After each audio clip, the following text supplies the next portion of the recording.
പരിപ്പും മുരിങ്ങയും വെച്ചിട്ട് ചോറിൻ്റെ കൂടെ ഒഴിച്ച് കൂട്ടാൻ പറ്റിയ നല്ലൊരു കറിയാണ് കേട്ടോ തയ്യാറാക്കുന്നത്. അപ്പോൾ അതെങ്ങനെ തയ്യാറാക്കാൻ നോക്കാം. അതിന് വേണ്ടി ഒരു അരക്കപ്പ് പരിപ്പ് ഞാൻ എടുത്തിട്ടുണ്ട്. അത് കഴുകി കുക്കറിലേക്ക് ഇട്ട് കൊടുക്കുകയാണ്. അതിൻ്റെ കൂടെ തന്നെ കുറച്ച് 5-6 അല്ലി വെളുത്തുള്ളി, പച്ചമുളകിന് പകരം ഞാനിവിടെ ചീനമുളകാണ് കേട്ടോ ചേർത്തിട്ടുള്ളത്, അതും ചേർക്കുക. പിന്നെ അതാ ഒരു വലിയ ഉള്ളി ഇതുപോലെ സ്ക്വയറായിട്ട് കട്ട് ചെയ്തിട്ട് ഇടുക കേട്ടോ. ഇനി കുക്കർ അടച്ച് വെച്ചിട്ട് ഒന്ന് വേവിച്ചെടുക്കുക. അപ്പോൾ അതാ പരിപ്പ് വെന്തിട്ടുണ്ട്. ഈ സമയത്ത് നമുക്കിതിലേക്ക് മുരിങ്ങ ചേർത്ത് കൊടുക്കണം. മുരിങ്ങയ്ക്ക് കുറച്ച് വേവുള്ളൂ, അതുകൊണ്ട് മുരിങ്ങ ഇട്ടതിന് ശേഷം ഒരു 2-3 തിളക്ക് തിളച്ച് വന്നാൽ നമുക്ക് സ്റ്റവ് ഓഫ് ചെയ്യാം. ഇതിലിപ്പോൾ ഞാൻ മഞ്ഞൾപ്പൊടി മുളക് പൊടി ഒന്നും ചേർക്കുന്നില്ല കേട്ടോ. മുരിങ്ങ ഇട്ടിട്ട് ഇതുപോലെ ഒന്ന് മിക്സാക്കി കൊടുത്തതിന് ശേഷം കുറച്ച് വെള്ളം ചേർക്കട്ടോ. നമുക്ക് കറിക്ക് ആവശ്യമായ വെള്ളം ചേർക്കുക.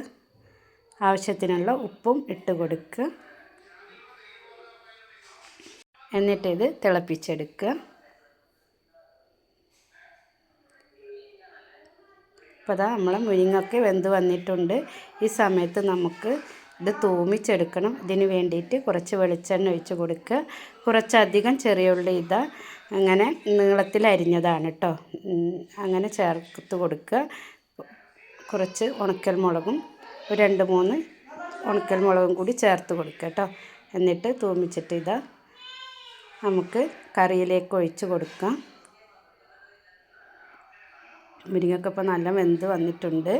ഈ സമയത്ത് നമുക്ക് തൂമിച്ചതിലേക്ക് ഒഴിച്ച് കൊടുക്കാം കേട്ടോ. ഇത്രയേ ഉള്ളൂ, നമ്മളെ പരിപ്പും മുരിങ്ങ കറി വെച്ചത് റെഡി ആയിട്ടുണ്ട്. ചോറിൻ്റെ കൂടെ നല്ല ടേസ്റ്റാണ് കേട്ടോ. ഇതുപോലെ മുരിങ്ങ കിട്ടുമ്പോൾ ഉണ്ടാക്കി നോക്കുക. എൻ്റെ റെസിപ്പി നിങ്ങൾക്ക് ഇഷ്ടപ്പെടുകയാണെങ്കിൽ ലൈക്കും കമൻറ്റും സബ്സ്ക്രൈബും ഒക്കെ ചെയ്യാം കേട്ടോ. Thank you.